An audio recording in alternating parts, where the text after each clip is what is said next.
Bienvenidos, hermanos y hermanas, a este nuevo encuentro. Esperamos que sea de su interés conocer algo más de la historia de la Iglesia en el siglo VIII, el origen de los estados pontificios y todas sus implicancias. Gracias. Oremos al Señor en el nombre del Padre y del Hijo y del Espíritu Santo. Amén.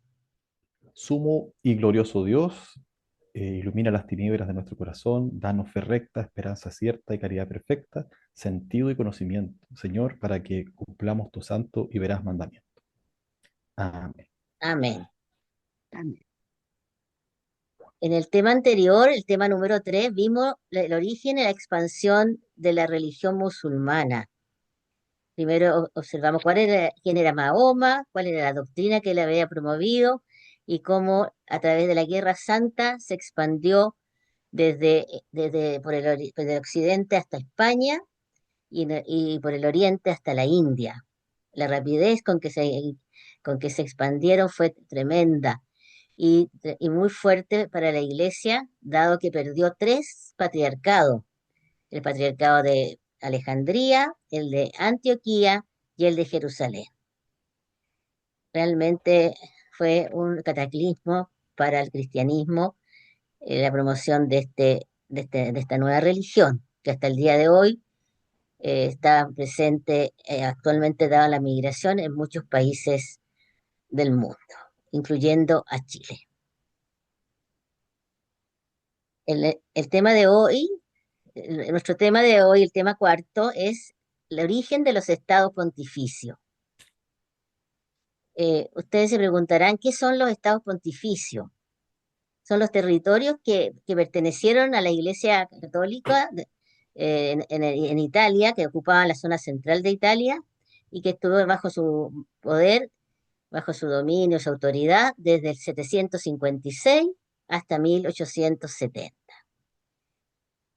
Para explicar este proceso, cómo se logró la Iglesia tener estos estados, es que hemos preparado este tema con mucho cariño.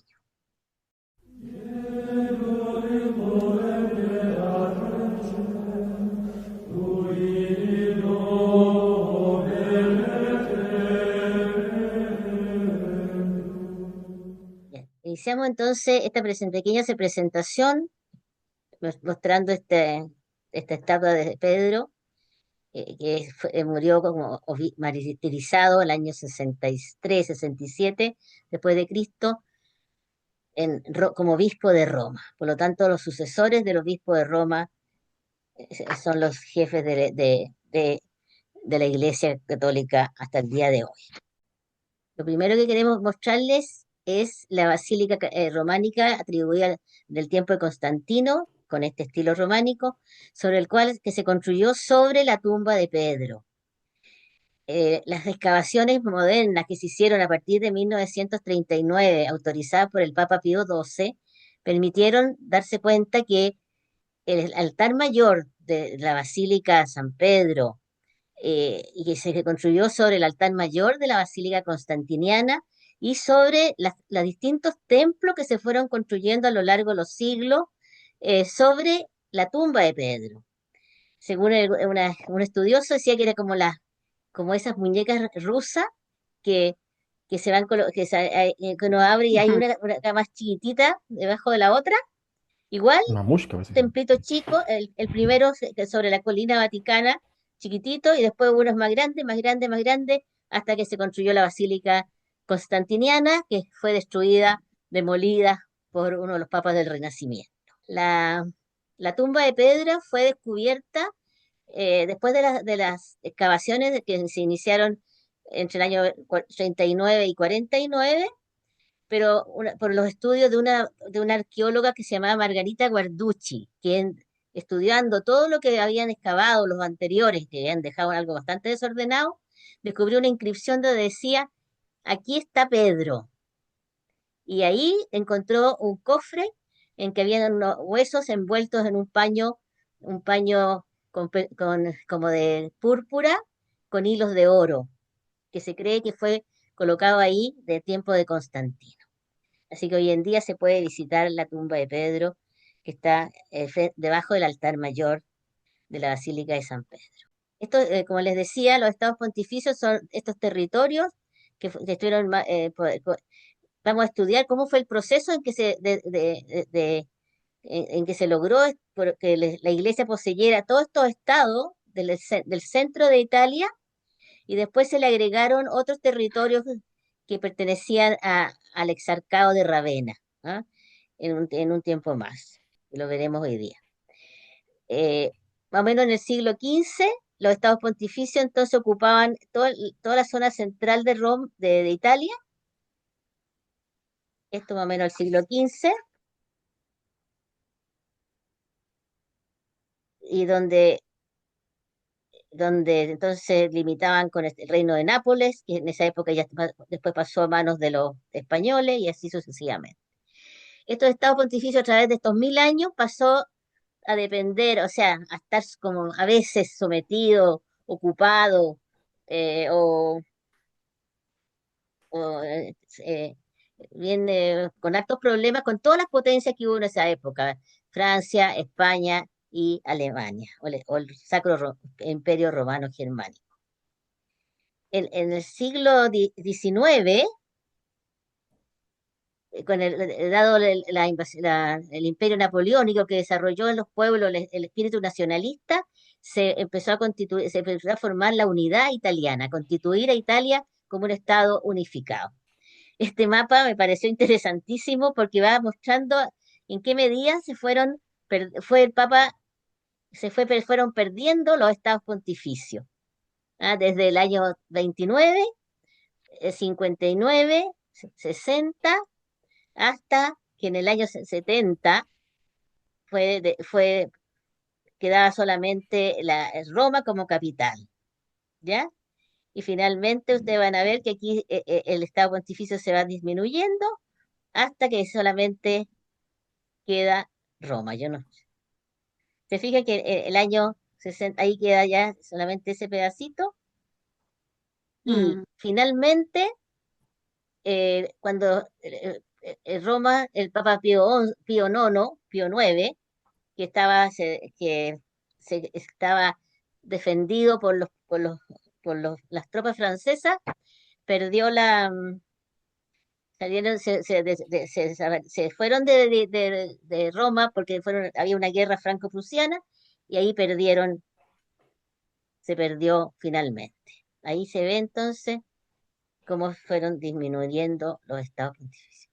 Y finalmente el Papa Pío XI firmó con Benito Mussolini el Tratado de Letrán en 1929, que permitía crear el Estado Vaticano, que ocupa un sector de Roma. Es un estado chiquitito, 44 hectáreas, que mirado desde el cielo se ve así, como este pedacito. Son casi puras, son entre museo, iglesia y las oficinas del Estado Vaticano. Bien, entonces, ahí eso es pequeña síntesis para explicarnos qué son los estados pontificios.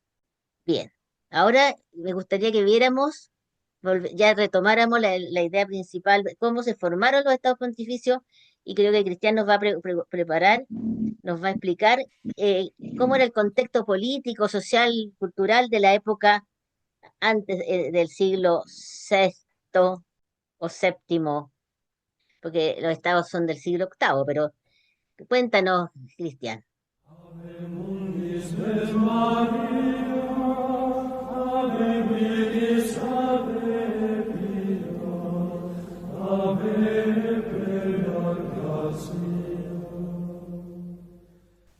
Perfecto. Muy buena la exposición. Ahí iba a comentar ahí que el Vaticano es bien pequeñito, está cruzando el río Tíber, la zona transtiberiana que se llama, y está como bien resguardado ahí, como un lugar muy bonito, amurallado también. Sí, es muy bonito, muy lindo.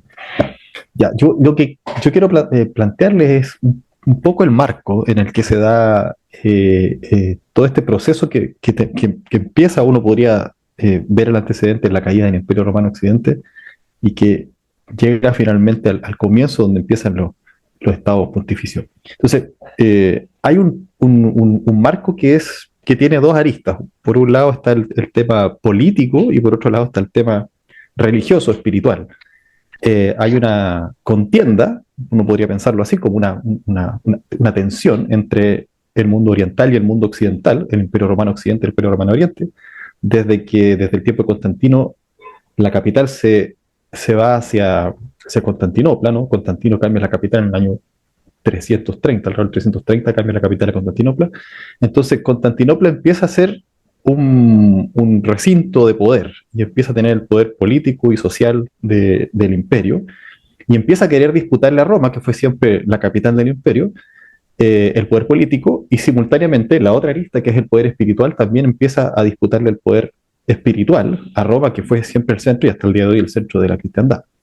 Entonces, en esa época, la iglesia era solo una, recién en el 1054 se separa la iglesia ortodoxa de la iglesia católica, pero en ese tiempo era solo una iglesia, y como Constantinopla comienza a tener el poder político y el Imperio Romano Occidente empieza a decaer, Constantinopla empieza a pedir también el poder espiritual. De hecho, ya en el concilio de Constantinopla, en el año 381, Constantinopla empieza a demandar ser la segunda Roma. Explícitamente lo dicen así: queremos nosotros tener el poder de Roma, pero secundando a Roma, que siempre fue reconocida como la que tenía el primado de todos los patriarcados, puesto que usted mencionaba antes que los otros patriarcados se habían perdido.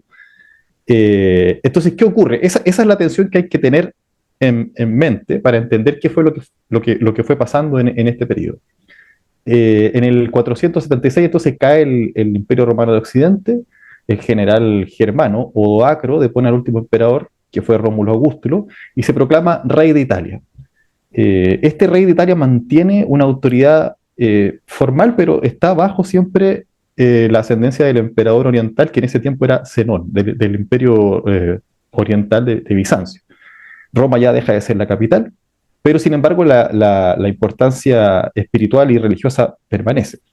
En este tiempo empiezan una serie de invasiones germánicas, muchos pueblos como los que aparecen ahí, que estábamos viendo en la imagen, los francos, los suevos, los ostrogodos, los visigodos, los lombardos, etcétera, en una serie sucesivas invasiones empiezan a dominar distintas regiones de Europa, de lo que hoy día conocemos como Europa. Entonces, lo primero fue esta caída del Imperio Romano por Odoacro, que era el rey germano de los érulos. Posteriormente, llegan los ostrogodos, ya estamos en el año 490 y tanto, 493, hasta más o menos 550, guiados por Teodorico el Grande, y se funda ahí un reino sucesivo, siempre están los érulos, luego vienen los ostrogodos, el reino de los ostrogodos de Italia, que tenía ya sede en Rávena. Aquí hay un detalle interesante. Tanto los ostrogodos como los que vienen después, que los vamos a ver, que son los lombardos, tenían una raíz que era arriana. Vuelvo a recordar que en ese tiempo la iglesia era solo una, perdón, y todos estos pueblos tenían una inclinación hacia el arrianismo, que era uno de los movimientos dentro de la iglesia católica, que fue disputado en el concilio de Nicea, pero que después del concilio de Nicea, a pesar de que el arrianismo fue condenado como una herejía, permaneció dentro de la iglesia. De hecho, en otro concilio después hubo que volver a refutar. Entonces, estos grupos empezaron a tener ciertas tensiones con el papado, a pesar de que lo respetaban, y el papado empezó a mirar a los francos, que era otro pueblo germano que sí era católico. Desde Carlos Martel en adelante, los francos empiezan a tener una mirada católica y no arriana. Entonces, volvemos a la línea en la que estaban. Primero vienen los érulos, luego vienen los ostrogodos con Teodorico el Grande, y luego los bizantinos, porque en todo este tiempo, todas estas sucesivas hordas de germanos que vienen invadiendo, siempre reinan, pero en realidad siempre se mantienen bajo la ascendencia de Bizancio. Es decir, tienen autoridad ahí, pero forman ciertos pactos con Bizancio, y a pesar de que Bizancio tiene estos territorios como externos, como satélites, sin embargo sí tiene ascendencia sobre estos territorios. Hasta que en el 535, el emperador bizantino, que ahora es Justiniano I, lanza una campaña, y eso es lo que se le llamó la Guerra Gótica, que tenía como objetivo, uno de los objetivos era reconquistar Italia. Logra la reconquista de Italia y viene un dominio de los bizantinos del 553 hasta el 568. Y Italia entonces pasa a formar parte de lo que se llamó el Exarcado de Rávena, que, como lo decíamos hace un rato, era una provincia externa, una especie como de satélite de Bizancio. Roma entonces está bajo el control de Bizancio, sin embargo, por estar tan alejada del centro del poder que es Constantinopla, tiene una cierta libertad. De esa forma, el poderío de Bizancio empieza a decaer. Sin embargo, se suponía que Bizancio debería estar dominando esos territorios, pero el poderío es muy vago y el papado empieza a tener más poder y empieza a ejercer la autoridad. Y en ese tiempo empieza a venir una tercera invasión, que es la invasión de los lombardos, que fue del 568 al 754. Los lombardos liderados por Alboino ocupan gran parte de, ahí, bueno, en el mapa se puede ver, ¿no? La parte norte y centro de Italia, y sin embargo queda una franja que es donde está el papado, que es respetada. Roma es respetada, pero sin embargo ya había un asedio. El poder, como habíamos dicho, de Bizancio empieza a declinar, y lo que ocurre es que el papa, bueno, se ve asediado por los lombardos y empieza a mirar a los francos. Y entonces dice, mejor nos aliamos acá con los francos y se establecen ciertos acuerdos primero Carlos Martel intentó alguna negociación, Carlos Martel no fue muy fructífera, sin embargo Carlos Martel de todas formas detuvo los avances de los musulmanes en Poitiers, ¿no? Y luego Pipino el Breve es con quien se realiza finalmente un acuerdo, y ese acuerdo permite que comience en ese momento en adelante, porque es el punto de partida, ¿no? Lo que fue el Sacro Imperio Romano Germánico posterior, pero en ese momento empieza lo que nosotros estamos hoy día atañendo, que es el comienzo de los estados pontificios. Eso es más o menos el marco en el que se está dando. Súper, entonces, gracias. esa tensión política y espiritual que se va resolviendo de esta forma geopolítica, podría decirlo. Sí es. Gracias, Cristian. Bueno, sobre todo el proceso de instalación o de donación que hicieron los francos, el rey Pipino el Breve, a los pontífices, nos hablará nuestra amiga.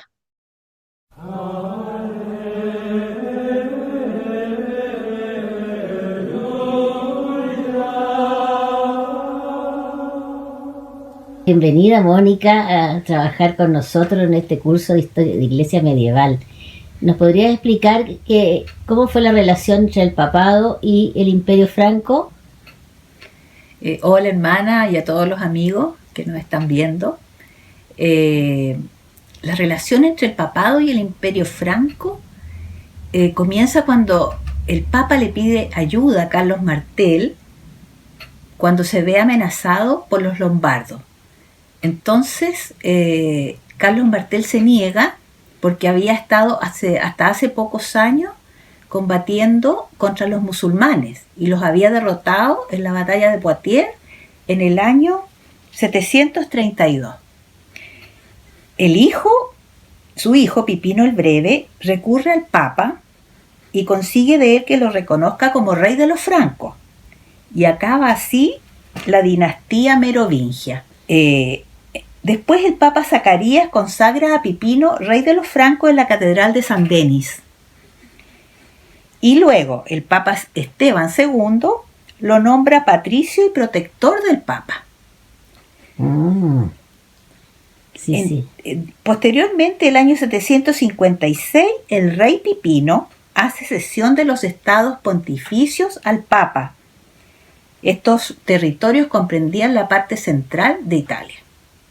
Ya. El rey Pipino, al asumir la defensa del Papa frente a los lombardos, asume este compromiso con Pedro, el portero celestial, cuyos bienes han sido robados y es necesario restituirlos. Con lo cual Pipino asume la defensa de los privilegios de Pedro, es decir, es defensor del papado y de los territorios. Estos acuerdos son fundamentales para entender la unidad política religiosa que se dio durante toda la Edad Media y que a futuro generó muchísimos conflictos. Gracias, Mónica.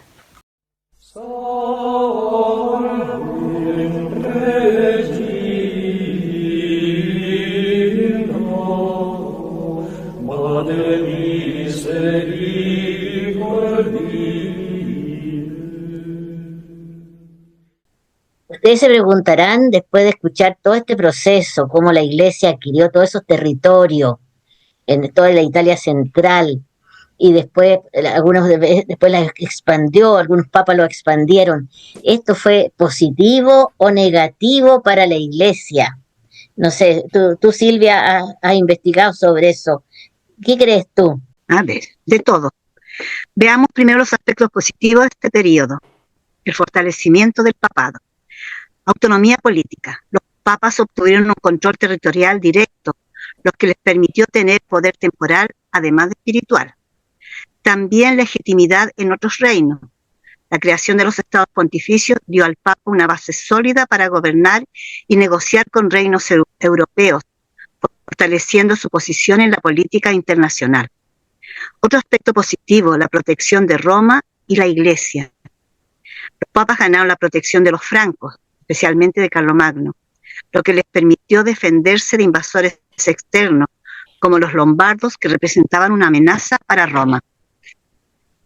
El poder temporal permitió a la Iglesia protegerse y expandir su influencia en Italia, al tiempo que garantizaba la seguridad de los bienes y de los lugares sagrados. Otro aspecto positivo fue la unidad de la cristiandad en Occidente. El papado se convirtió en el centro de poder religioso y político en Occidente, facilitando la unidad entre los reinos cristianos bajo la influencia eclesiástica. Carlomagno, al ser coronado emperador en el año 800, ayudó a consolidar esta unión entre el papado y la política europea. También es importante destacar el desarrollo cultural y económico. A medida que los papas comenzaron a gobernar territorio, promovieron la cultura y la educación, apoyando monasterios, universidades y el arte, lo que fue crucial para el renacimiento cultural durante la Edad Media. También hubo un crecimiento económico local en las áreas bajo el control papal, debido a la administración organizada de los recursos. Ahora veamos los aspectos negativos. Primero, conflictos y tensiones políticas. La creación de los estados pontificios desató conflictos con otros reinos y potencias de Europa, especialmente con los lombardos, que vieron la donación como una amenaza propia a sus intereses. Hubo entonces tensiones entre el poder secular, reinos, y el poder eclesiástico, papado, lo que resultó en conflictos sobre la autoridad de los papas frente a los monarcas. También hubo corrupción e inestabilidad política.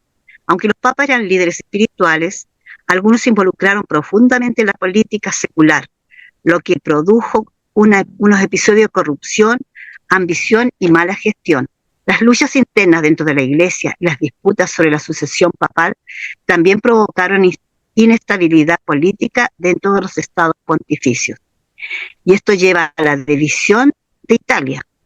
Aunque los estados pontificios proporcionaron una cierta unidad, también contribuyeron a la división de Italia, pues algunas regiones quedaron bajo el control papal, mientras que otras quedaron bajo el dominio de otras potencias, como los lombardos y los bizantinos.